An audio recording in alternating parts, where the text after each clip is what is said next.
ልትጸልዩ ስታስቡ ይሄንን ለራሳችሁ ንገሩ። ከእግዚአብሔር ጋር ልነጋገር ነው በሉ። ሐሳቤን ለእግዚአብሔር ላቀርብ ነው በሉ። ይሄ የድካም መንፈስ፣ የመሰልቸት መንፈስ፣ የመዛል መንፈስ ከኛ ይርቃል። አንድ ጊዜ እስክንቆም ድረስ ነው ለጸሎት። ተቀመጡ አይለንም፣ እስክንጀምረው ድረስ ነው። አማትበን እስክንጀምር ድረስ ነው። አማትበን ጸሎቱን በስመ አብ ብለን ከጀመርን አናቋርጠውም። እባካችሁ የማይጠቅመንን ኃጢአት አንጠልጥለን አንዙር። ፈሪ እንድንሆን የሚያደርገንን፣ የሚያስጨንቀንን፣ ባለን ነገር ደስተኛ እንዳንሆን የሚያደርገንን፣ ሰላም የሚነሳንን ከፍርሃት ውስጥ ለመውጣት ጸሎታቸውን አታቋርጡ። ይሄ ድምፅ የሚሰማቸው ውዳሴ ማርያማቸው የት እንዳለ ማያውቁ ሰዎች አሉ። የሚደግሙት ዳዊት የት እንዳለ ማያውቁ ሰዎች አሉ። አሁን መዝገበ ጸሎታቸው የት እንዳለ ማያውቁ ሰዎች አሉ። እግዚአብሔር አይጥለኝም፣ እግዚአብሔር አይተወኝም፣ እግዚአብሔር አይዘነጋኝም፣ እግዚአብሔር አይረሳኝም፣ ከኔ ጋራ አለ ብሎ ማመን። ወገኖቼ መዝናኛ ቦታዎችን ብንሄድ አናገኘውም። እዛ የምናገኘው ሰላም ታይቶ የሚጠፋ ብልጭ ብሎ ድርግም የሚል ነው። በእግዚአብሔር ቤት ውስጥ ሆነን ቃሉን በመስማት ግን የምናገኘው ሰላም እውነተኛ ሰላም ነው። ዘለቄታ ያለው ሰላም ነው። የሚያሳርፍ ሰላም ነው። መንፈሳዊ ህይወታችን ምን ይመስላል? ክርስትናችን ምን ይመስላል? ጸሎት እየጨመርን ነው ወይስ እየቀነስን ነው? ዛሬ ማን ነው እግዚአብሔር የሚፈራ? የብዙዎቻችን ክርስትና እንደ ብረት ምጣድ ነው። ስሜታውያንን፣ ችኩሎችንን። የመጣን ሰሞን ጸሎቱ ሁሉ አይቀርንም። መዝገበ ጸሎቱን፣ መልካ መልኩን፣ ድርሳናቱን፣ ገድላቱን፣ ዳዊቱን እናደርሰዋለን። እየቆየን ስንሄድ እየቀነስን እንመጣለን። ጾሙን እየቀነስን፣ ጸሎቱን እየቀነስን፣ መንፈሳዊነቱን እየቀነስን፣ አገልግሎቱን እየቀነስን እንመጣለን። እንዲህ ካለ ክርስትና መድኃኔዓለም ይጠብቀን። ክርስቲያን ማለት ኃይልን በሚሰጠኝ በክርስቶስ ሁሉን እችላለሁ የሚል ነው። በሁሉ የሚያመሰግን ነው። እግዚአብሔር በሁሉ አመስጋኞች እንድንሆን ሁላችንን ይርዳን። የተቸገራችሁ ሰዎች ካላችሁ ጸጋህን ስጠኝን በለው። ጸጋህን አድለኝን በለው። ዝሙት ያስቸገራችሁ ካላችሁ፣ ስካር ያስቸገራችሁ ካላችሁ፣ ሐሜት ያስቸገራችሁ ካላችሁ፣ ስካር ያስቸገራችሁ ካላችሁ፣ ለኃጢአት የተሸነፍን የተማረክን ሰዎች ጸጋህን ስጠኝን በለው። አሁን ብዙዎቻችን የከበደን ራሳችንን መግዛት አይደለም። አምላካችን እግዚአብሔር ራሳችንን የምንገዛበትን ጸጋ ለሁላችን ያድለን። አሜን በሎ። በስመ አብ ወወልድ ወመንፈስ ቅዱስ አሐዱ አምላክ አሜን። ክቡር አባታችን መላከ ፀሐይ መምህር በቀለ ተሰማ የዚሁ ቤተ መቅደስ ዋና አስተዳዳሪ፣ የዚህ መንጋ ጠባቂ፣ አባቶቼ ካህናት፣ ወንድሞቼ ዲያቆናት፣ ዘማሪያን፣ ዘማሪያት በዚህ ቅድስና ስፍራ ላይ ቃሉን ለመስማት ከሩቅም ከቅርብም የተሰበሰባችሁ ሁላችሁ በእግዚአብሔር ሰላምታ እንደምን አመሻችሁ። አሜን። አምላካችን እግዚአብሔር ያለፈውን ጊዜ በሰላምና በጤና አስፈጽሞን በእድሜያችን ላይ ይህችን ቀን ተጨማሪ አድርጎልን ቃሉ በሚነገርበት ስፍራ ላይ የሰበሰበን የአባቶቻችን አምላክ የኛም አምላክ እግዚአብሔር ስለማይነገር ስጦታው ቅዱስ ጳውሎስ እንደተናገረ ክብርና ምስጋና ይግባው። የእናታችን የእመቤታችን የቅድስት ድንግል ማርያም አማላጅነት አይለየን። በዛሬው ቀን በቤተ ክርስቲያናችን መታሰቢያቸው ከሚደረግላቸው ቅዱሳን አባቶቻችን ሁሉ ረድኤትና በረከት ያሳትፈን። የምስጢር ባለቤት ቸሩ አምላካችን እግዚአብሔር የተሰወረውን የወንጌል ምስጢር ለሁላችን ገልጦ የሚረባንንና የሚጠቅመንን ነገር እንዲያስተምረን የሱ ቅዱስ ፍቃዶ ይሆነልን። ለዛሬ እግዚአብሔር በሰጠን ጊዜና ሰዓት የምንማማርበት የትምህርታችን ርዕስ የሚሆነው እኔ ካንተ ጋር ነኝና አትፍራ የሚል ይሆናል። ይህንን በርዕስነት ያነሳነውን ኃይለ ቃል በመጽሐፍ ቅዱሳችን ላይ ተመዝግቦ የምናገኘው በትንቢተ ኢሳይያስ ምዕራፍ 41 ቁጥር 10 ላይ ነው። የትምህርቱ መሰረታዊ ዓላማ የሚሆነው እግዚአብሔር ከኛ ጋር እንደሆነ አውቀን ከፍርሃት ርቀን ተረጋግተን መኖር እንድንችል ማሳየት ይሆናል። የሚያረጋጋና ብርታትን የሚሰጥ ትምህርት ነው ዛሬ የምንማረው። መጽሐፍ አጽናኑ ሕዝቤን አጽናኑ ይላል። ባለንበት በዚህ ዘመን ብዙዎቻችን በምናየው በምንሰማው ነገር እየፈራንና እየተጨነቅን ነው ያለን። በዚሁ ምክንያት ከፍርሃት እንድንወጣ ደግሞ ከጭንቀታችን እንድንረጋጋ የሚጠቅመንን ትምህርት ዛሬ እግዚአብሔር ያስተምረናል። የአባቶቻችን አምላክ እግዚአብሔር የቃሉን ደጅ ለሁላችንም ከፍቶ እንዲያስተምረን የሱ ቅዱስ ፍቃዶ ይሆንልን። እስኪ አንድ ጊዜ በርዕስነት ያነሳነውን ኃይለ ቃል ይሄ ድምፅ የሚሰማን ሁላችንም በህብረት ለመናገር ራሳችንን እናዘጋጅ። እኔ ከተናገርኩኝ በኋላ ሁላችሁ ከኔ ቀጥላችሁ ድምፃችሁን አሰምታችሁ እንድትናገሩ በእግዚአብሔር ፍቅር እጠይቃችኋለሁ። እኔ ካንተ ጋር ነኝና በሉ እስኪ ድገሙት እስኪ። አትፍራ። እግዚአብሔር በዚህ ርዕስ ሁላችንን እንዲያስተምረን የሱ ቅዱስ ፍቃዶ ይሆነልን።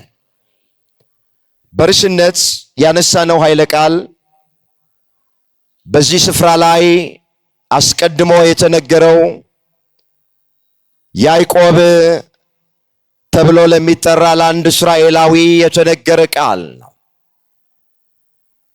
ለፍጻሜው ስለ ሁላችንም የሚነገር ቃል ነው። የእግዚአብሔር ቃል በአንድ ዘመን ለተነሱ ሰዎች ብቻ ተነግሮ የሚያበቃ አይደል። ሐዋርያው ቅዱስ ጳውሎስ ሲናገር መጻሕፍት በሚሰጡት መጽናናት ተስፋ የሆነልን ዘንድ አስቀድሞ የተጻፈው ሁሉ ለትምህርታችን ተጽፏል ነው የሚል። እዚያ ሮሜ 15 ቁጥር 4 ላይ የተመዘገበ የእግዚአብሔር ቃል መጻሕፍት በሚሰጡት መጽናናት ተስፋ የሆነልን ዘንድ አስቀድሞ የተጻፈ ሁሉ ለትምህርታችን ተጽፏል ነው የሚል። አስቀድሞ ሲል በሩቅ ነቢያት ማለቱ ነው። ኋላም በቅርብ ሐዋርያት ማለቱ ነው። የተጻፈው ሁሉ ለትምህርታችን ተጽፏል ነው የሚል። ያዘንን እንድንጽናና፣ የተጨነቅን ከጭንቀታችን እንድንረጋጋ፣ ተስፋ የቆረጥን የተቆረጠብን ተስፋ እንዲቀጠል፣ ልባችን የቆሰለብን በቃሉ ልባችን እንዲፈወስ፣ ስር ሰደን በሃይማኖት መታነጽ እንድንችል፣ ለምንጠየቀው ጥያቄ መልስ ለመስጠት ዘወትር የተዘጋጀን እንድንሆን መጽሐፍ ቅዱስ የተጻፈልን ስለ እነዚህ ነገሮች ነው። እንግዲህ ለትምህርታችን ከተጻፈልን ነገር መካከል ዛሬ እግዚአብሔር በሰጠን ዕድል እኔ ካንተ ጋር ነኝና አትፍራ በሚል ኃይለ ቃል መነሻነት እንቆያለን። በዚህ ርዕስ ውስጥ 3 ነገሮችን ባጭሩ አያለሁ። እንድትከታተሉኝ በእግዚአብሔር ፍቅር እጠይቃችኋል። በመጀመሪያ ፍርሃት ምንድነው የሚለውን አስቀድመን እናያል። በሁለተኛ ደረጃ ሰው ለምንድነው የሚፈራው? እሱንም አያለሁኝ። ሶስተኛና የመጨረሻ ከፍርሃት ለመራቅ ምን እናድርግ የሚለውን ችግሩን ከነመፍትሄው ተመልክተን ለዛሬ ትምህርታችንን እንቋጨዋለን። እስኪ በመጀመሪያ ፍርሃት ማለት ምን ማለት ነው? ወገኖቼ ፍርሃት የመጽሐፍ ቅዱሱን መዝገበ ቃላት ስናነበው ሰይጣን በልባችን ውስጥ የሚጨምረው መንፈስ ነው የሚለው ፍርሃትን ሲፈታው። እግዚአብሔር ለማንም ሰው የፍርሃትን መንፈስ አልሰጠም። ፍርሃት ሰይጣን በልባችን ውስጥ የሚጨምረው መንፈስ ነው። እግዚአብሔር የሰጠን መንፈስ ራስን የመግዛት የኃይል የፍቅር መንፈስ ነው። እንዲህ ተብሎ እንደተጻፈ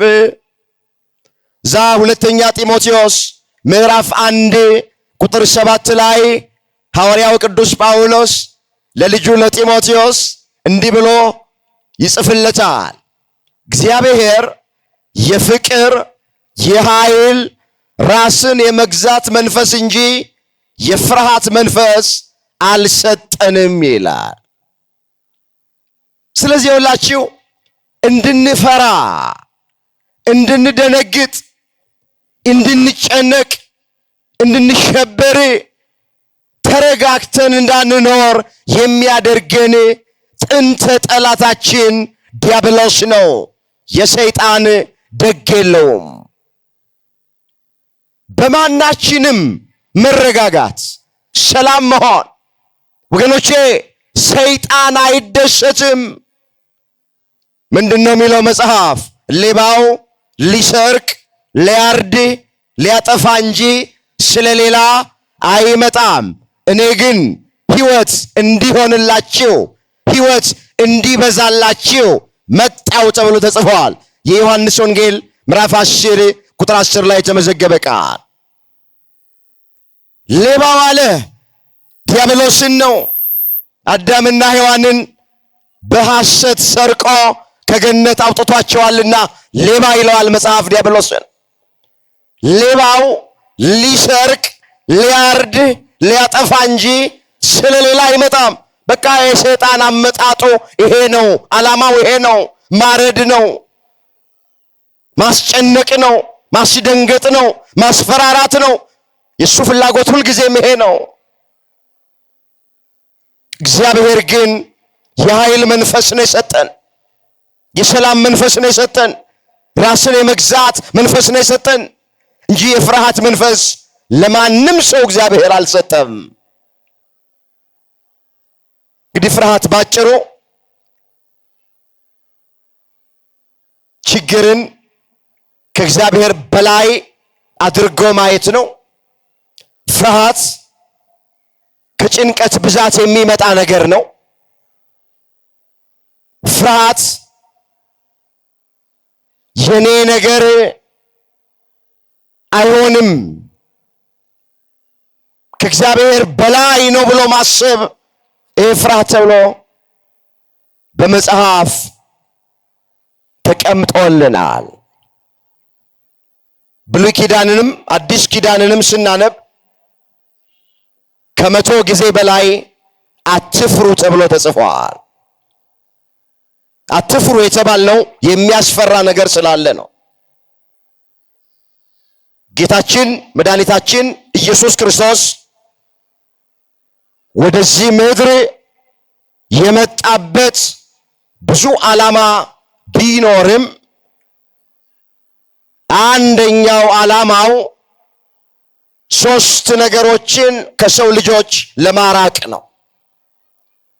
ፍርሃትን፣ ጭንቀትን፣ ተስፋ መቁረጥን ከሰው ልጆች ለማራቅ ነው ጌታችን ኢየሱስ ክርስቶስ ከድንግል ማርያም ተወልዶ ወደዚህ ምድር የመጣው።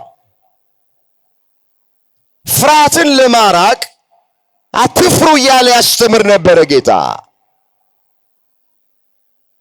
ጭንቀትን ከሰው ልጆች ለማራቅ ባንዳች አትጨነቁ ይል ነበር።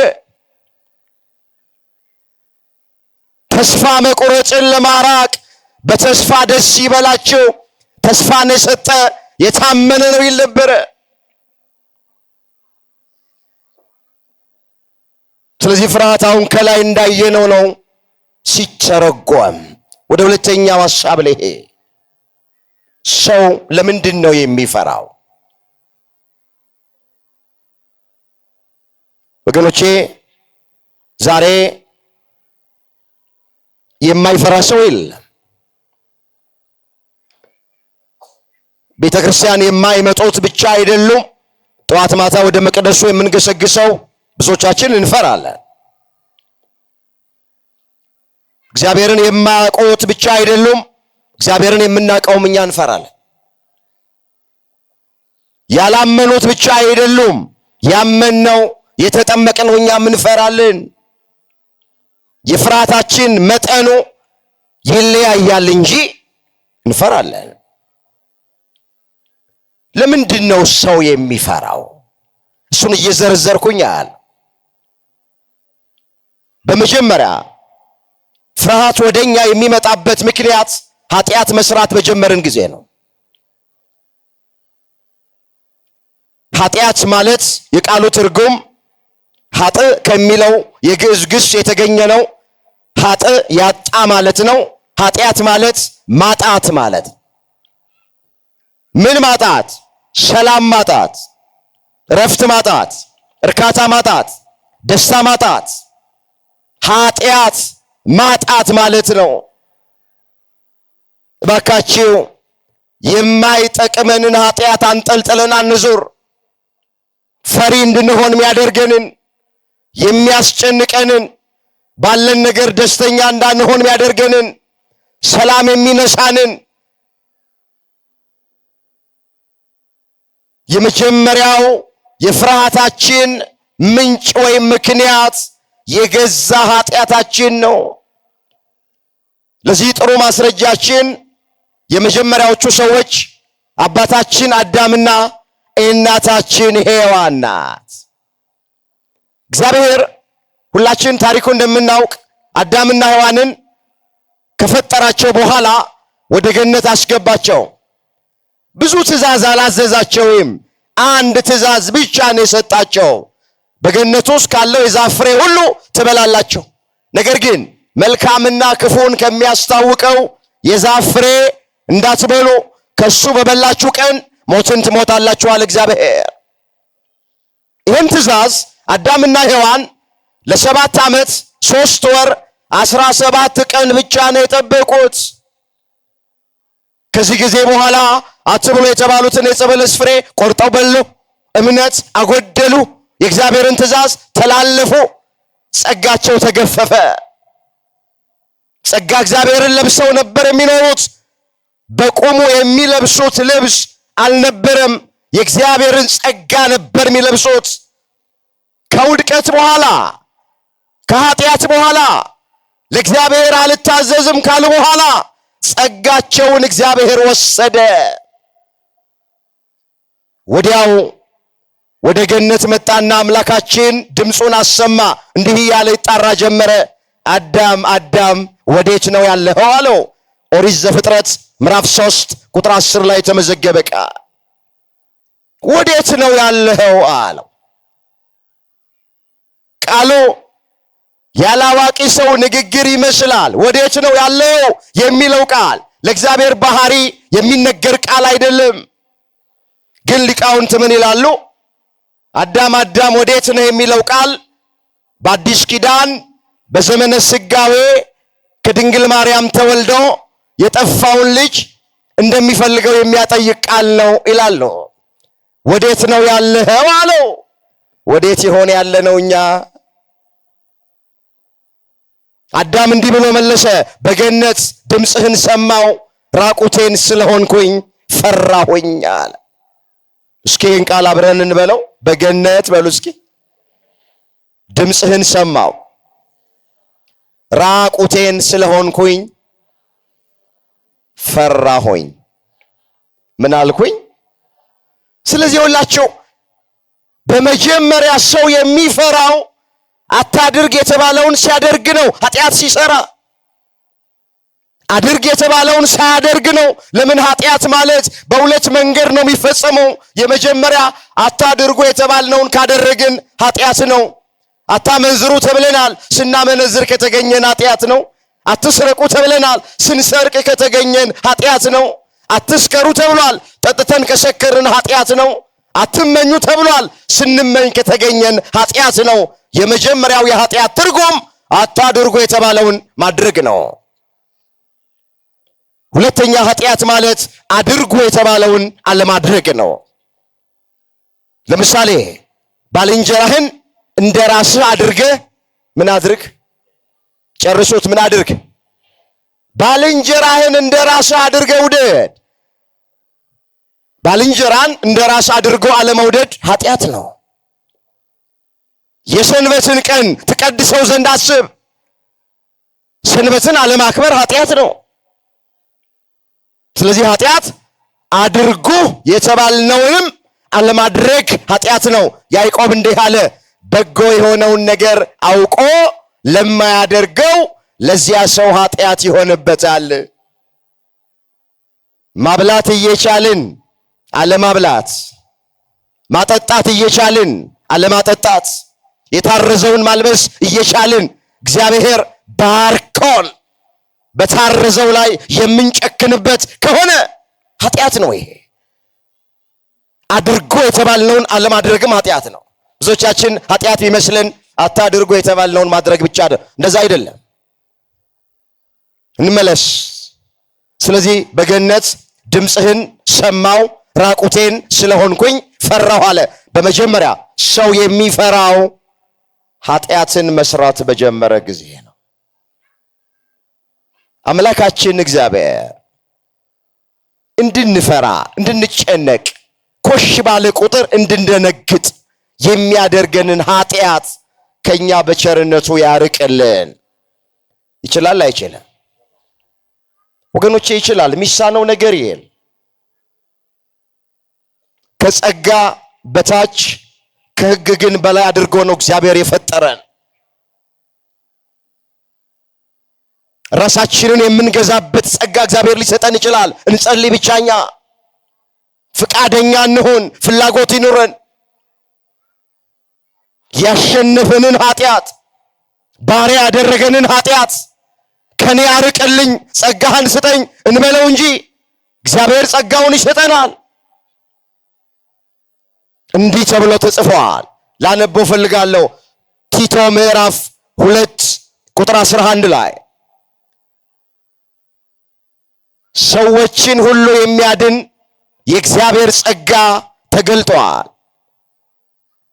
ይህም ጸጋ ኃጢአተኝነትን፣ ዓለማዊ ምኞትን ክደን የተባረከው ተስፋችንን እርሱም የታላቁን የአምላካችን የመድኃኒታችን የኢየሱስ ክርስቶስን ክብር መገለጥ እየጠበቅን ራሳችንን በመግዛት በጽድቅ እግዚአብሔርን በመምሰል በአሁኑ ዘመን እንድንኖር ያስተምረናል። አስተውሉት ቃሉን። ሰዎችን ሁሉ የሚያድን የእግዚአብሔር ጸጋ ተገልጧል አለና ይህም ጸጋ አለ እግዚአብሔርን እየመሰልን እንድንኖር፣ ራሳችንን እንድንገዛ፣ ከኃጢአት ከሥጋ ምኞት እንድንርቅ ይረዳናል። ስለዚህ የተቸገራችሁ ሰዎች ካላችሁ ጸጋህን ስጠኝን በለው፣ ጸጋህን አድለኝን በለው። ዝሙት ያስቸገራችሁ ካላችሁ፣ ስካር ያስቸገራችሁ ካላችሁ፣ ሐሜት ያስቸገራችሁ ካላችሁ፣ ስካር ያስቸገራችሁ ካላችሁ፣ ለኃጢአት የተሸነፍን የተማረክን ሰዎች ጸጋህን ስጠኝን በለው። ሰዎችን ሁሉ የሚያድን የእግዚአብሔር ጸጋ ተገልጧል። ይህም ጸጋ አምላካችን እግዚአብሔርን እየመሰል ነው ራሳችንን እየገዛን እንድንኖር ያስተምረናል አለ። አሁን ብዙዎቻችን የከበደን ራሳችንን መግዛት አይደለም። ሶሎሞን ሲናገር ምን አለ? አገርን ከሚገዛ ይልቅ ራሱን የሚገዛ ይበልጣል አለ።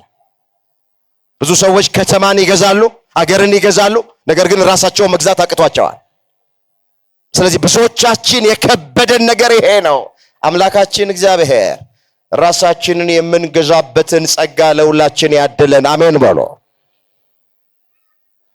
የመጀመሪያው ፈሪ የሚያደርገን፣ ጭንቀታ የሚያደርገን፣ ሰላማችንን የሚነጥቀን የሚወስድብን ኃጢአት ነው። ቅዱስ ጳውሎስ ሲናገር ምን አለ? ክፉውን በሚያደርግ ሰው ነፍስ ሁሉ መከራና ጭንቀት ይሆንበታል አለ። ሮሜ ምዕራፍ 2 ቁጥር 9 ላይ የተመዘገበ ቃሉን አስተውሉት። ክፉውን በሚያደርግ ሰው ነፍስ ሁሉ መከራና ጭንቀት ይሆንበታል። ጭንቀት ከየት ይመጣል? ከኃጢአት። ራስን መጸየፍ፣ ራስን መጥላት ከየት ይመጣል? ከክፋት። ክፉውን በሚያደርግ ሰው ነፍስ ሁሉ መከራና ጭንቀት ይሆንበታል ተብሎ እንደተጻፈ። ወደ ሁለተኛው ሐሳብ እንሄ ሰዓት ለመጠቀም። ሁለተኛ ለምንድን ነው የምንፈራው የሚለውን አያለሁ።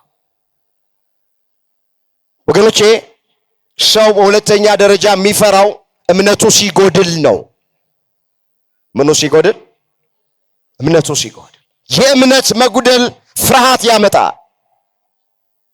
ገበቴ ላይ እንዳለ ውሃ የምንወላውል ከሆነ፣ ንፋስ እንደመታው ሸምበቆ የምንወዘወዝ ከሆነ፣ እምነታችን ጎደሎ ሲሆን በእግዚአብሔር ላይ ያለን እምነት እግዚአብሔር ከሁላችን ጋር አይሆን። መብራት ነው ወይስ ጀነሬተር? እሺ እንመለስ ወደ ቀደመ ነገራችን። የመጀመሪያውን እያየን ነበር ያለን። ፍርሃት ከኛ እንዲርቅ እኛም ከፍርሃት ውስጥ እንድንወጣ ከፈለግን ሳናቋርጥ ምን እናድርግ ነው ያለው? ንገሩኝ፣ ምን እናድርግ? መጽሐፍ ሳታቋርጡ ምን በሉ ይላል? በሁሉ ደግሞ ምን አድርጎ? ስለ ሁሉ ማን ይመስገን አለን? እስኪ ደግማችሁ አመስግኑት። ስለ ሁሉ እግዚአብሔር ይመስገን። ክርስቲያን ማለት ይሄ ነው። በሁሉም ያመሰግን፣ ሲያገኝም ያመሰግናል፣ ሲያጣም ያመሰግናል። በጤንነት ጊዜ እግዚአብሔርን ያመሰግናል፣ ታሞ አልጋ ላይ ቢተኛም ያመሰግናል። በሐዘኑ ጊዜም ያመሰግናል፣ በደስታ ጊዜም ያመሰግናል።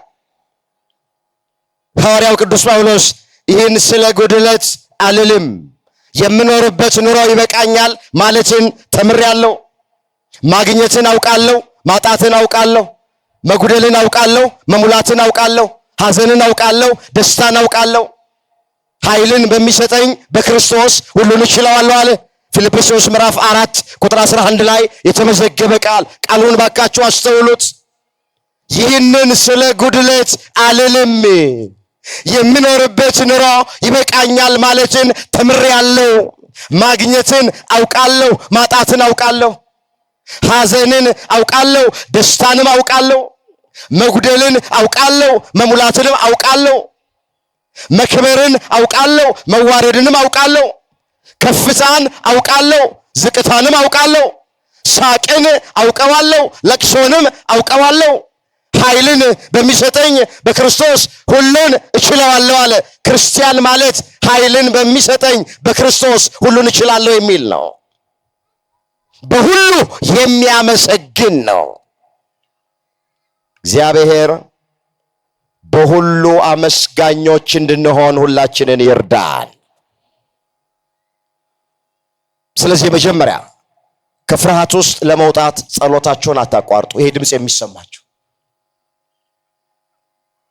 አሁን በፊት ጸልየን ብዙዎቻችን አንጠግብም ነበረ።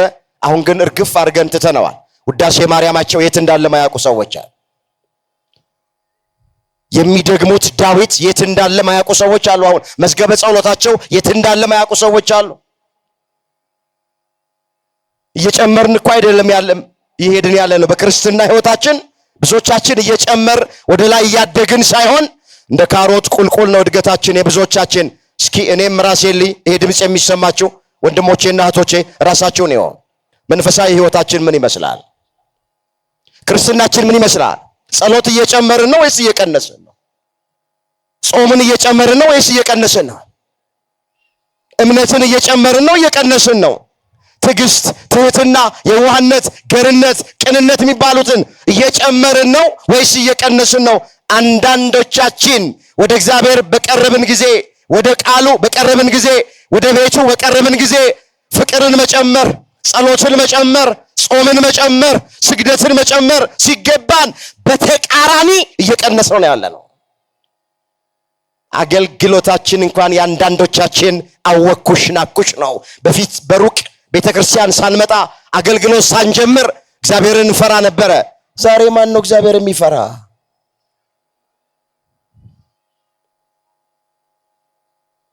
አምላካችን እግዚአብሔር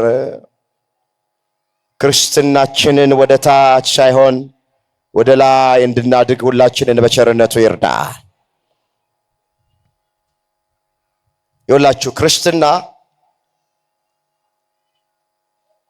እንደ ብረት ምጣድ ሳይሆን ይላሉ አባቶች፣ እንደ ሸክላ ምጣድ ነው ይላል። ታውቃላችሁ ብረት ምጣድ የሚባለው እሳት ላይ ገና ቁጭ ስታደርጉት ይግላል። ከእሳት ላይም እንዳወረዳችሁት በፍጥነት ይቀዘቅዛል። ያንዳንዶቻችን ክርስትና የብረት ምጣድ አይነት ነው። የሸክላ ምጣድ ግን እሳት ላይ ስታደርጉት እንጨት ጨርሶ ነው የሚሞቀው። ቀስ ብሎ ከእሳት ላይም ካወረዳችሁት በኋላ ወይም ፍሙን ካጠፋችሁት በኋላ የሸክላ ምጣድ ቀስ ብሎ ነው የሚቀዘቅዘው። እናቶቻችን እሳቱ ከጠፋ በኋላ በሸክላ ምጣድ ላይ ብዙ እንጀራ ይጋግራሉ። የብዙዎቻችን ክርስትና እንደ ብረት ምጣድ ነው። ስሜታውያንን፣ ችኩሎችንን። የመጣን ሰሞን ጸሎቱ ሁሉ አይቀርንም። መዝገበ ጸሎቱን፣ መልካ መልኩን፣ ድርሳናቱን፣ ገድላቱን፣ ዳዊቱን እናደርሰዋለን።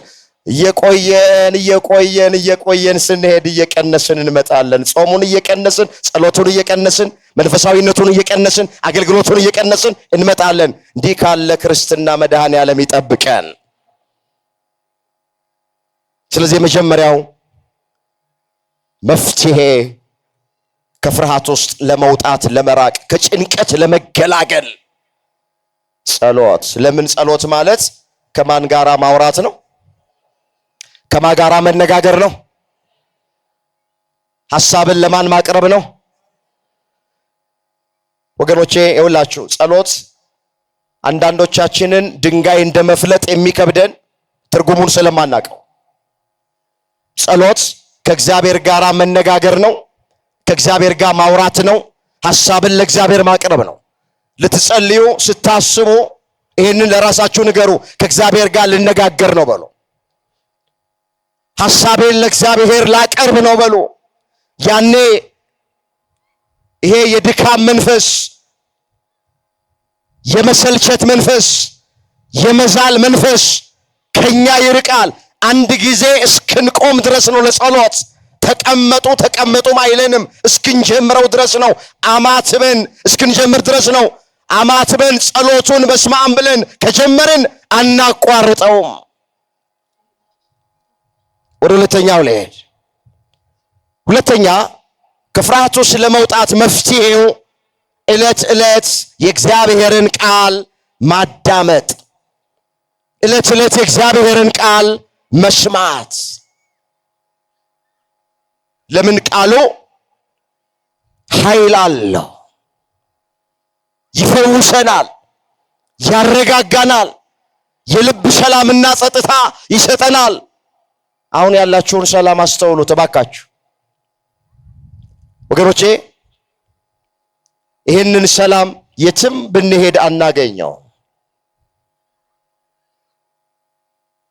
ቤተክርስቲያን መተን ጉባኤ ስንካፈል፣ ቃሉን ስንሰማ፣ ለክብሩ ስንዘምር፣ ቅዳሴ ስናስቀድስ፣ ኪዳን ስናደርስ፣ ሰዓታት ማህሌቱን ከአባቶቻችን ጋር ስንቆም ያለንን ሰላም፣ ያለንን ረፍት፣ ያለንን ደስታ፣ ያለንን መረጋጋት፣ ያለንን ብርታት የትም ቦታ ብንሄድ አናገኘው። ቃል ውስጥ ነው ሰላም ያለው። ወንጌል ውስጥ ነው ረፍት ያለው። ምን አለ ዳዊት ሲዘምር? ቃልህ ለጉሮሮዬ ጣፋጭ ነው፣ ከማርና ከወለላ ይልቅ ጣፈጠኝ አለ። እስኪ አብረን እንበለው። ቃልህ በሉ እስኪ። ለጉሮሮዬ ጣፋጭ ነው፣ ከማርና ከወለላ ይልቅ ጣፈጠኝ። የማን ቃል? አመስግኑት። ቃሉ ከማርና ከወለላ ይልቅ ይጣፍጣል። የዳዊት መዝሙር 118 ቁጥር 103 ላይ የተመዘገበ ቃል፣ ቃልህ ለጉሮሮዬ ጣፋጭ ነው፣ ከማርና ከወለላ ይልቅ ጣፈጠኝ። መቼ ነው ቃሉ የሚጣፍጠን? ብቸኝነት ዙሪያችንን ከቦን፣ ጭንቅ ጥብብ ብሎን፣ ተስፋ ቆርጠን፣ ዓለም ፊቷን አዙራብን፣ ባልንጀሮቻችን ፊት ነስተውን፣ አዎ ቃሉን ስንሰማ ያኔ ቃሉ ለጉሮራችን ጣፋጭ ይሆናል። ከጭንቀት ሲያወጣን፣ ከፍርሃት ሲያወጣን፣ ከብቸኝነቱ ሲያወጣን ቃሉ ለጉሮራችን ያን ጊዜ ጣፋጭ ይሆናል። ስለዚህ ሁለተኛው መፍትሄ የእግዚአብሔርን ቃል ማዳመጥ፣ የእግዚአብሔርን ቃል መስማት። እባካችሁ ቃሉን መስማት ማንም የማይቀማን በጎ ዕድል ነው። ትዝ ይላችኋል ጌታችን ኢየሱስ ክርስቶስ አልዓዛርን በጣም ይወደው ስለነበረ ከመሞቱ በፊት ሊሰናበተው ወደ ቢታንያ ሄደ። እቤት ገባ። ሁለት እህቶች ነበሩት አልዓዛር፣ ማርታና ማርያም የሚባሉ። ልክ ጌታ ቤት በገባ ጊዜ የአልዓዛር እህት ማርያም ከእግሩ ስር ቁጭ ብላ ቃሉን ታደምጥ ነበረ፣ ትማር ነበረ። ማርታ ደግሞ በጓዳ ውስጥ እሱን ለማስተናገድ ሽሩጉድ ትላለች። ማርያም ቃሉን ትሰማለች፣ ማርታ በጓዳ ያስፈልገውን ትሰራለች። ወጣ ስትመለከታት እህቷ ማርያም ቁጭ ብላ ቃሉን እየሰማች ነው። እንዲህ አለች፣ ጌታ ሆይ አለች፣ እኔ ብቻዬን ስደክም አላሳዝንህም? ምንም አይገድህም? እህቴ ማርያም እንድትረዳኝ እንድታግዘኝ ለምን አትሰዳትም? ለምን አትልካትም? አለች ማርታ። ጌታ አንድ ቃል ተናገረ። ማርታ ማርታ በብዙ ትጨነቂያለሽ፣ በብዙ ትደክሚያለሽ፣ የሚያስፈልገው ጥቂትና አንድ ነገር ብቻ ነው። እህትሽ ማርያምስ ማንም የማይቀማትን በጎ ዕድል መረጠች አለ። ይሄ በጎ ዕድል ወገኖቼ ቃሉን መስማት ነው። ቀላል እንዳይመስላችሁ የእግዚአብሔርን ቃል መስማት፣ ቃሉን ማዳመጥ፣ በእንደዚህ አይነት ጉባኤ መገኘት ቀላል እንዳይመስላችሁ። የሉቃስ ወንጌል ምዕራፍ 10 ቁጥር 40 ላይ የተመዘገበ ቃል። ስለዚህ ሁለተኛው መፍትሄ ቃሉን ዕለት ዕለት ማዳመጥ፣ ቃሉን ዕለት ዕለት መስማት፣ ከቤተ ክርስቲያን አለመለየት፣ ከጉባኤ አለመለየት። የግድ በእንደዚህ አይነት ጉባኤ ብቻ አይደለም ቃሉን የምንሰማው። ፍላጎት ካለን እጃችን ላይ ባለችው ትንሽ ስልክ ባለንበት ቦታ ሆነን ቃሉን ማዳመጥ፣ መስማት፣ መማር እንችላለን። ቢሮአችን ውስጥ ባለው ኮምፒውተር ላይ ሌላ ማይጠቅም ነገር ከምናይበት ቃሉን መስማት እንችላለን። ምስጋናውን ማዳመጥ እንችላለን። ከኛ የሚጠበቀው ፍላጎት ብቻ ነው። አምላካችን እግዚአብሔር ከቃሉ እንዳንርቅ ሁላችንን በቸርነቱ ይርዳን። ነብዩ ሲናገር ምን አለ? ቃል ተገኝቷል፣ እኔም በልቼዋለሁ። አቤቱ የሰራዊት ጌታ እግዚአብሔር ሆይ ቃልህ የልብ ሰላምና ደስታ ሆነኝ አለ። ትንቢተ ኤርምያስ ምዕራፍ 15 ቁጥር 16 እስኪ ጉባኤው ይሄንን ቃል በደንብ ይናገር። ቃልህ በሉ እስኪ። አልሰማችሁም? ቃልህ ተገኝቷል፣ እኔም በልቼዋለሁ።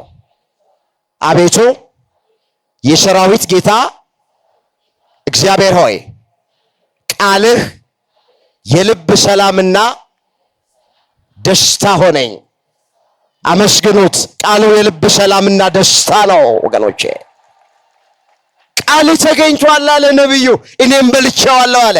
እኔም ምን ብዬዋለሁ? ለካ እግዚአብሔር ቃል የሚበላ እንጀራ ነው። ለካ እግዚአብሔር ቃል የምንጋተው ወተት ነው። እናንተ ለካ እግዚአብሔር ቃል የምንጠጣው ውሃ ነው፣ የምንቆርጠው ጮማ ነው። ለካ የእግዚአብሔር ቃል ሰው በእንጀራ ብቻ አይኖርም በእግዚአብሔር ቃል ጭምር ተብሎ ተጽፏል። ገበሬ ወጥቶ ወርዶ ላቡን አፍሶ ወዙን አንጠፍጥፎ ከዛ በተዘጋጀ ዛሬ ተበልቶ ነገ ዳሪ በሚሆን በሚሻግት እንጀራ ብቻ የሰው ልጅ መኖር አይችልም።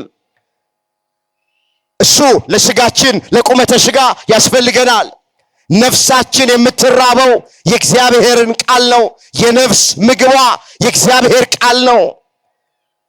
ስለዚህ ቃሉን ስናደምጥ፣ ቃሉን ስንሰማ፣ ቃሉን ስንበላ ወገኖቼ ፍርሃት ከኛ ይርቃል፣ ጭንቀት ከኛ ይርቃል፣ ሰላም እናገኛለን፣ እንረጋጋለን። ምስክሮቹ እኛ ነን። አሁን ያላችሁን ሰላም አስተውሉት። ይሄ ሰላም የትም ቦታ ቢኬድ አናገኘው።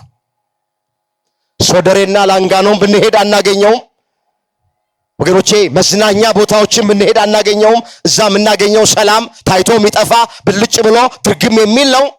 በእግዚአብሔር ቤት ውስጥ ሆነን ቃሉን በመስማት ግን የምናገኘው ሰላም እውነተኛ ሰላም ነው። ዘለቄታ ያለው ሰላም ነው። የሚያሳርፍ ሰላም ነው። ይህን ሰላም እግዚአብሔር ለሁላችንም ያደለ። ሶስተኛና የመጨረሻውን ያለው ፍርሃት ከኛ እንዲርቅ ምን እናድርግ? ወገኖቼ እግዚአብሔር ከኛ ጋር እንዳለ እንመን። እስኪ እግዚአብሔር በሉ ከኛ ጋር እንዳለ እንመን። ምን እንበል? እምነት። ታምናላችሁ እግዚአብሔር ከኛ ጋር እንደሆነ? ይሄ ነው የሁላችሁ መጠቅለያው፣ ይሄ ነው የትምህርቱም ዓላማ፣ ይሄ ነው እግዚአብሔር ከኛ ጋር እንደሆነ ማሳየት ነው። ኮሽ ባለ ቁጥር የምንደነግጠው፣ የገዛ ጥላችንን እያየን የምንፈራው፣ በሆስፒታል አጠገብ ስንሄድ የምንፈራው፣ የፖሊስ ሳይረን ስንሰማ የምንደነግጠው፣ በዓለም ላይ ስለሆነው ነገር፣ በሀገር ላይ ስላለው ነገር፣ በቤተክርስቲያኒቱ ስለሚሆነው ነገር ወገኖቼ የምንፈራበት ምክንያት እግዚአብሔር ከኛ ጋር እንዳለ ስለማናመን ነው። የእምነት መጉደል ነው። ለዚህ እኮ ነው መጽሐፍ ልባችሁ አይታወክ አለና በእግዚአብሔር እመኑ አለ። የዮሐንስ ወንጌል ምዕራፍ 14 ቁጥር 1 ላይ ልባችሁ አይታወክ አለ። ምን ማለት ነው? ልባችሁ አይታወክ ማለት ልባችሁ አይፍራ ማለት ነው። ልባችሁ አይደንግጥ። መፍትሄው እዚሁ ጋር ነው። በእግዚአብሔር እመኑ። በማን እመኑ? እግዚአብሔር ከኛ ጋር እንደሆነ ማመን፣ እምነት። እግዚአብሔር አይጥለኝም፣ እግዚአብሔር አይተወኝም፣ እግዚአብሔር አይዘነጋኝም፣ እግዚአብሔር አይረሳኝም፣ ከኔ ጋር አለ ብሎ ማመን። ያኔ ምንም ነገር በህይወታችን ይክተመን አንጨነቅም፣ አንፈራም። እሱ ምንም ነገር ቢገጥመን ከዛ ውስጥ እንደሚያወጣን እናምነዋለና። እሳት ቢነድ እሳቱ እንደሚያጠፋ፣ ወደ አናብስት ጉድጓድ ውስጥ ብንጣል የአናብስቱን አፍ እንደሚዘጋ፣ ባህር ውስጥ ብንጣል ባህሩ እንደማያሰጥመን እናምናለን። ምን ይላል መጽሐፍ? ኢሳይያስ 43 ቁጥር 1 ላይ እስራኤል ሆይ ተቤዥቻለሁና አትፍራ፣ አንተ የኔ ነህ። በውሃ ውስጥ ባለፍክ ጊዜ ውሃው አያሰጥምህም፣ በእሳት ውስጥ በሄድክ ጊዜ ነበልባሉ አይፈጅህም፣ እሳቱም አያቃጥልህም። እኔ አምላክህ እግዚአብሔር መድኃኒትህ ነኝና እኔ ካንተ ጋራ ነኝና አትፍራ ይላል። እስኪ እኔ በሉ ካንተ ጋራ ነኝና አትፍራ። እግዚአብሔር አትፍሩ ይበለን። ተቤዥቼሃለሁና አትፍራ አለው ያዕቆብን። አንተ የኔ ነህ አለ። አንተ የማን ነህ? እኛ የማን ነን? ወገኖቼ እኛ እኮ የኛ አይደለንም። እኛ እኮ እግዚአብሔር ነን። በጥንተ ተፈጥሮ የፈጠረን እግዚአብሔር ነው። በእጆቹ ያበጃጀን፣ በመዳፎቹ የቀረጸን፣ ግሩምና ድንቅ አድርጎ የሰራን፣ በአፍንጫችን የሕይወት እስትንፋስ እፍ ብሎ ሕያው ያደረገን እግዚአብሔር ነው። እኛ የኛ አይደለንም፣ የእግዚአብሔር ነን። ለምንድን ነው የምንፈራው? በአዲስ ኪዳንም ጌታችን ኢየሱስ ክርስቶስ ሥጋውን በመቆረስ ደሙን በማፍሰስ በአዲስም ተፈጥሮ የፈጠረን ኢየሱስ ክርስቶስ ነው። እኛ የኛ አይደለንም። አንተ የኔ ነህ፣ ተቤዥቼሃለሁና አትፍራ። አዲስ ኪዳን ላይ ደግሞ ምን አለ ሐዋርያው? ሮሜ 14 ቁጥር 7 ላይ ማንም ለራሱ አይኖርም፣ ማንም ለራሱ አይሞትም። በሕይወት ሆነን ብንኖር ለጌታ እንኖራለን፣ ብንሞትም ለጌታ እንሞታለን አለ። እኛ የኛ አይደለንም ባካችሁ፣ እኛ የእግዚአብሔር ነን። በደሙ ገዝቶናል። መጽሐፍ በዋጋ ተገዝታችኋልና የራሳችሁ አይደላችሁም።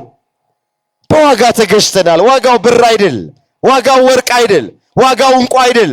ዋጋው ሥጋውን ነው የቆረሰው፣ ደሙን ነው ያፈሰሰው፣ ጎኑን ነው በጦር የተወጋው፣ እጆቹን ነው በሚስማር የተቸነከረው፣ የሸዋ አክሊል ነው የደፋው። ሥጋው አልቆ አጥንቱ ነጭ በረዶ መስሎ እስኪታይ 6666 ጊዜ በጅራፍ ነው የተገረፈው። በዋጋ ተገዝታችኋልና ለራሳችሁ አይደላችሁም ነው የሚለው አንደኛ ቆሮንቶስ ምዕራፍ 6 ቁጥር 19 ላይ። ስለዚህ እኛ የማንን 10 ሰው ብቻ ነው እግዚአብሔር የማን ናቸው? እስኪ የራሱ ያደረገን በዋጋ የገዛንን አምላክ ከፍ አድርጋችሁ አመስግኖት። በዋጋ ተገዝተናል። ስለዚህ እኛ የኛ ካልሆንን ለምን እንፈራለን? ለምን እንጨነቃለን? እንዴ የፀጉራችን አንዷ ዘለላ እንኮ በእግዚአብሔር ዘንድ የተቆጠረች እኮ ናት። እናንተ ከብዙ ድንቢጦች እኮ እንበልጣለን እኛ።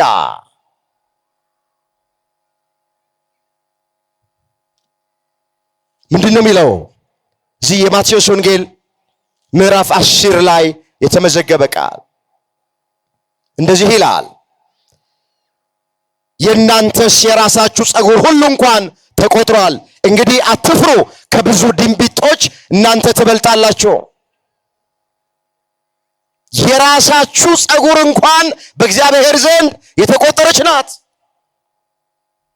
ከብዙ ድንቢጦች ደግሞ እናንተ ትበልጣላችሁ። ስለዚህ አትፍሩ። ምን አትበሉ? አትፍሩ። እግዚአብሔር ከኛ ጋር እንደሆነ ስናምን አንፈራም። እንደዚህ እንድናምን መድኃኔዓለም ሁላችንን ይርዳል። እስኪ አንድ ጥያቄ ልጠይቃችሁ። እግዚአብሔር ከኛ ጋር ነው አይደለም? አቤት። እስኪ እግዚአብሔር ከኔ ጋር ነው የሚል ሰው እጁን ያሳየ። እስኪ እግዚአብሔር በሉ። ጠላት ይፈር፣ ዲያብሎስ ይፈር፣ እግዚአብሔር ከኔ ጋር ነውና አልፈራም። አመስግኑበት። እግዚአብሔር ከኛ ጋር ነው ያለ። ወገኖች አሁን እግዚአብሔር ከኛ ጋር እንደሆነ በዚህ ዘመን ማረጋገጫ ምዕራፍና ቁጥር ያስፈልግ ይሆን? ኑሯችን ምስክር አይደለም? ሕይወታችን ምስክር አይደለም እግዚአብሔር ከኛ ጋር መሆኑን? እግዚአብሔር ከኛ ጋር ስላለ እኮ ነው እዚህ የደረስነው። ጠላት ስለሌለብን አይደለም እዚህ የደረስነው። እግዚአብሔር ከኛ ጋር ስላለ ነው እዚህ የደረስነው። እሱ ምስክር ነው እግዚአብሔር ከኛ ጋር ስለመሆኑ። እንደሚጠመደው ወጥመድ፣ እንደሚቆፈረው ጉድጓድ፣ እንደሚበጠበጠው መርዝ፣ እንደሚመከርብን ምክር ቢሆን ኖሮ ማን እዚህ መድረስ ይችል ነበር? እግዚአብሔር ከኛ ጋር ስለሆነ ወጥመዱን እየበጣጠሰ መርዙን እያከሸፈ ጉድጓዱን እየደፈነ ምክሩን እያጠፋ ነጭ አልብሶ በክብር ይኸው እዚህ ያደረሰን ጠላት እያየ ክብር ምስጋና ለአምላካችን ለእግዚአብሔር ይሁን። አትጠራጠሩ ኦርቶዶክሳውያን፣ እግዚአብሔር ከቤተ ክርስቲያኗ ጋር አለ። እግዚአብሔር ከኛ ጋር አለ። በፍጹም እኛ ነው የራቅነው እንጂ እሱ ከኛ ጋር ነው ያለው። ምን አለ ዳዊት? እግዚአብሔር ከኛ ጋር ባይሆን ኖሮ እስራኤል እንደዚህ ይበላል። ላነብ እፈልጋለሁ ይህን ቃል አስተውሉት። ይህንን ኃይለ ቃል የዳዊት መዝሙር 123 ቁጥር 1 ላይ እግዚአብሔር ከኛ ጋር ባይሆን እስራኤል እንዲህ ይበል። ሰዎች በእኛ ላይ በተነሱ ጊዜ ቁጣቸው በላያችን በነደደ ጊዜ በዚያን ጊዜ ሕያዋን ሳለን በዋጡን ነበረ። በነፍሳችን ላይ ፈሳሽ ባለፈ ነበረ። በዚያን ጊዜ የጎርፍ ውሃ በነፍሳችን ባለፈ ነበረ። ለጥርሳቸው ንክሻ ያላደረገን እግዚአብሔር ይባረክ። ነፍሳችን እንደ ወፍ ከአዳኝ ወጥመድ አመለጠች። ወጥመድ ተሰበረ፣ እኛም አመለጥን አለ። ክብር ምስጋና ለእግዚአብሔር ይሁን። እሱ ከኛ ጋር ስለሆነ ወጥመዱን በጣጥሶት አስመለጠን የኛ አምላክ። ስለዚህ ይኸውላችሁ ይሄ ድምፅ የሚሰማችሁ ሁላችሁም አትጠራጠሩ፣ እግዚአብሔር ከኛ ጋር ነው። እግዚአብሔር ከማን ጋር ነው? ከማን ጋር ነው? እግዚአብሔር ከኛ ጋር ባይሆን በዚህ የኑሮ ውድነት ማን መኖር ይችላል? እንዴት 5 ልጅ 3 ልጅ ይዞ እንዴት መኖር ይቻላል? በቀን 2 ጊዜ ዕቃ እየጨመረብን እንዴት መኖር ይቻላል? እኔ ይገርመኛል። ያንዳንድ ሰው ደሞዝ 5000 ብር 10000 ብር ነው። 3 እና 5 ልጅ ይዞ ተባርኮ ወር ይደርሳል። አንዳንዱ 200,000 ብር እና ምናምን ደሞዝ እየተቀበለ ወል መድረስ አቅቶት ይበደራል። እኛ በ10,000 ብር ተባርከን 5 ልጅ እያሳደግን ነው። እመኑ እግዚአብሔር ከኛ ጋር ነው። ክብር ምስጋና ለስሙ ይሁን። ከኛ ጋር ነው እግዚአብሔር። ጓዳችንን ሁሉ እየባረከ መሶባችንን እየባረከ ከክፉ ነገር እየጠበቀ እያበላን እያጠጣን እየተንከባከበን በወጀብና በአውሎ ንፋስ ውስጥ መንገድ እያዘጋጀ ከኛ ጋር ስላለ ይኸው እዚህ ደርሰናል። የነገም ተስፋችን ማን ነው? እግዚአብሔር ነው። ስለዚህ እግዚአብሔር ራቀን፣ እግዚአብሔር ተለየኝ፣ እግዚአብሔር ረሳኝ፣ እግዚአብሔር ተወኝ አትበሉ። እሱ ከኛ ጋር አለ። አንድ ቃል ተናግሬ ትምህርቴን ጠቅልላለሁ። እስከ መቼ ነው እግዚአብሔር ከኛ ጋር የሚሆነው ስንል እስከ ዓለም ፍጻሜ እግዚአብሔር ከኛ ጋር ነው። በዚህ በማቴዎስ ወንጌል ምዕራፍ 28 ቁጥር 19 ጀምሮ ስትመለከቱ ለደቀ መዛሙርቱ ምን አላቸው? እነሆ እስከ ዓለም ፍጻሜ እኔ ከናንተ ጋር ነኝ አላቸው። እስኪ እስከ ዓለም በሉ ፍጻሜ እኔ